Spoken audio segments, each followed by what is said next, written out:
Hi guys, welcome back to Bite Size Excel. In today's short video, we're going to take a look at how you can work out the total number of weekdays or the total number of working days between two dates.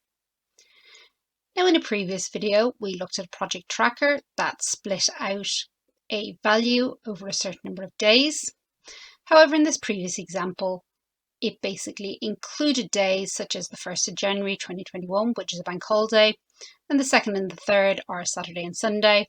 So it's splitting this out equally, regardless of whether a day is a weekday, a weekend, or a bank holiday. Now, before we get on to a more complicated example where we can look at how you would exclude those particular days, we need to first understand how you can work out between two dates how many weekdays and how many working days there are.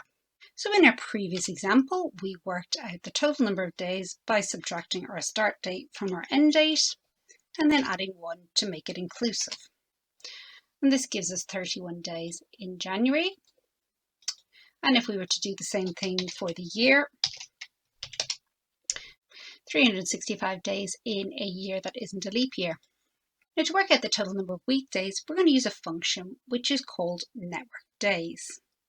So to do this, we do Networkdays. Then what you do, you need your start date. And I'm going to lock that to the column using my keyboard shortcut F4. Then we're going to use our end date. Again, I'll just lock that to the column. And we'll come on to this holidays in a moment. But if we just use the start date and the end date and ignore this last optional parameter, it will give you the number of weekdays within the month.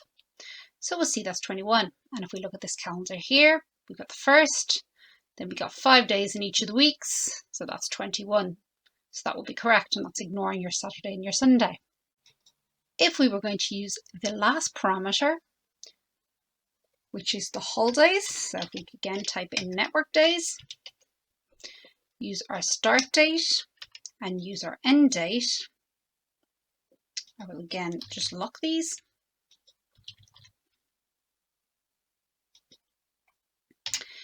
This last option of holidays basically excludes any dates. Now this can be either a single cell, you can type it in manually as a reference number, or in this instance I've put in the UK holidays here at the top.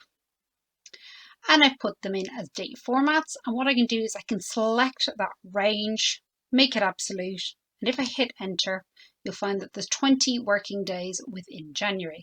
And this is because Friday the 1st is a bank holiday. So there are 4 other weeks with 5 days in each, giving you 20 working days.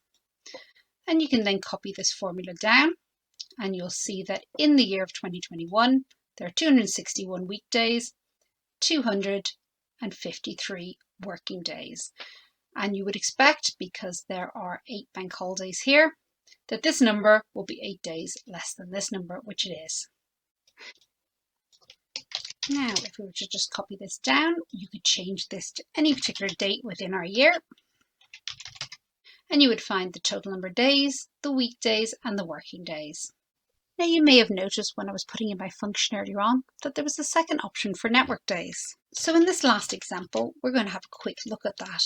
So I'm going to put back in my full year here.